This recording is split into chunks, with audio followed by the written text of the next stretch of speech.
તો just imagine કે તમારું જે ઘર છે એ ખૂબ જ સારી એવી કુદરતી જગ્યાએ આવેલું છે અને જે ઘરની બહાર બહુ જ બધા કુદરતી દ્રશ્યો છે અને હું તમને એક રૂટીન આપું છું કે તે રોજ સવારે તમારે ઉઠવાનું છે અને એ ઘરની બારીની બહાર જે સુંદર દ્રશ્યો છે એ તમારે નિહાળવાના છે અને અનુભવ કરવાનો છે કે તમને કેવું ફીલ થાય છે.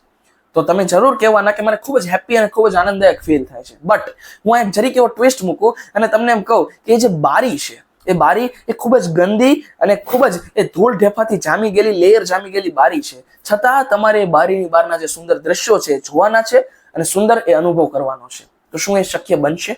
તમે કહેશો ઓફકોર્સ નોટ. જો એ સુંદરતા અનુભવવી હોય, જો એ હેપીનેસ ફીલ કરવી હોય તો એ બારીને સતત સાફ કરતી રહેવી પડે. તો હવે હું તમને એક સવાલ કરું કે ભગવાનને આપણને આવી એક મસ્ત બારી આપેલી છે જે છે આપણી આંખ, આપણો દ્રષ્ટિકોણ.